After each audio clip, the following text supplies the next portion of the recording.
Madam ভাই আমাকে 1 minute সময় দেওয়া যাবে স্পিকার মহোদয়? মাননীয় স্পিকার আমাকে 1 মিনিট সময় দিন। ভাই বলেছেন যখন তথ্য দিতে হবে 1 মিনিট সময়, বলেন 1 মিনিট। স্পিকার, আমার এই আসন চা বাগান, পাহাড়, হাওর আর প্রাকৃতিক সৌন্দর্যের অপার লীলাভূমি। এটি বাংলাদেশের চায়ের রাজধানী হিসেবে পরিচিত। এই অঞ্চল শুধু অর্থনীতির নয়, পরিবেশ ও পর্যটনের দিকে অত্যন্ত গুরুত্বপূর্ণ। মাননীয় সদস্য, দেখে দেখে পড়া অ্যালাউড না সংসদে। আপনি এমনি বলেন, সর্বোচ্চ ভোটে পাশ করেছেন, এক্সটেম্পর বলতে থাকেন। একবার নোটটা দেখে তারপর আমাদের দিকে তাকিয়ে বলতে থাকেন। আমার এলাকায় হাওর, চা বাগান এবং আমাদের এলাকায় অনেকগুলা স্পট রয়েছে পর্যটনের, যেমন হামহাম, বাইকাবিল, মাধবপুর লেক এবং হামহাম জলপ্রপাত, বাইকাবিল, লাউয়াছড়া। অনেকগুলা আমাদের এলাকায় 29 জাতির বসবাস। তাদের সংস্কৃতি, তাদের ভাষা সম্পূর্ণ আলাদা। আমরা তাদের ভাষা এবং সংস্কৃতিকে সংরক্ষণ করা আমাদের উচিত। আমার এলাকায় পর্যটনের সুবিধার জন্য একটি পর্যটন ট্রেন চালু করলে খুবই ভালো হয়। এবং সিলেট এলাকায় আখাউড়া থেকে সিলেট পর্যন্ত ট্রেন লাইন অত্যন্ত পুরাতন এবং অনেক সমস্যা। আমার মনে হয় যে কোনো সময় অ্যাক্সিডেন্ট হইতে পারে। এই বিষয়ে সরকারের পদক্ষেপ নেওয়া প্রয়োজন।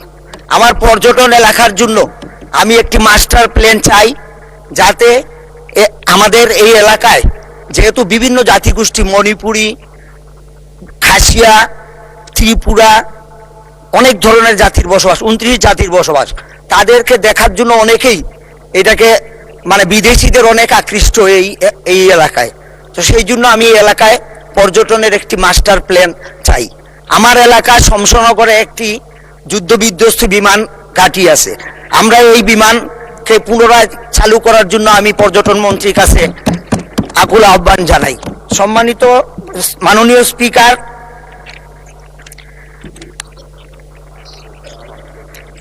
স্বাস্থ্য খাতের উন্নয়ন বিষয়টি অত্যন্ত জরুরি। পর্যটন হওয়ায় আমার শ্রীমঙ্গলে বর্তমানে 50 শয্যা বিশিষ্ট একটি হাসপাতাল আছে, এটাকে আমি 100 শয্যা বিশিষ্ট করতে চাই।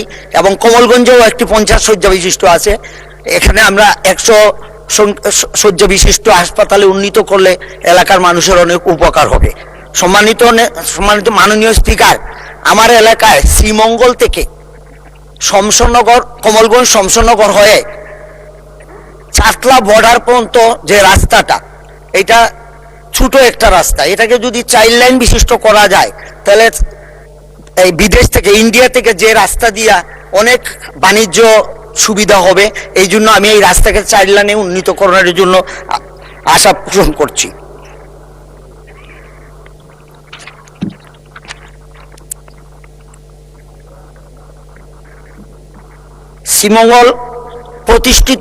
শ্রীমঙ্গলের একটি প্রতিষ্ঠিত দ্বিতীয় চা নিলাম কেন্দ্রটি পুনরায় চালু করার জন্য অনুরোধ করছি। কারণ ফেসিবাদের আমলে আমার এই এলাকায় চায়ের একটি নিলামের জায়গা ছিল, কিন্তু সেটাকে তারা খাটিয়ে চিটাগাঙে নিয়ে গেছে। আমরা এটাকে আবার পুনরায় চালু করার জন্য জোর দাবি জানাচ্ছি।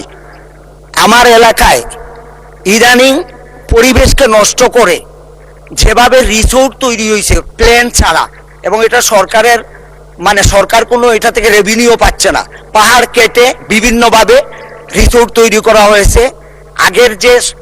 আমার আগে যিনি এমপি ছিলেন, উনি একটানা 37 বছর এমপি ছিলেন, যার ফলে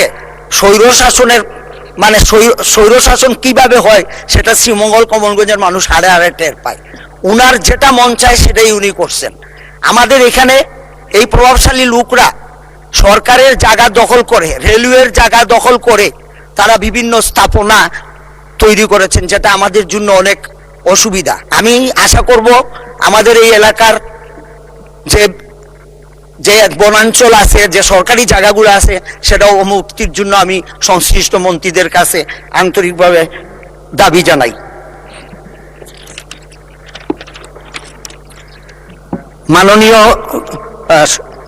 মাননীয় স্পিকার, আমার এলাকার চা শ্রমিকের জীবনমান অত্যন্ত নিম্ন। আপনি যে মজুরি তারা পায়, এটা দিয়ে সংসার চলার কোনো অবস্থায় সম্ভব না।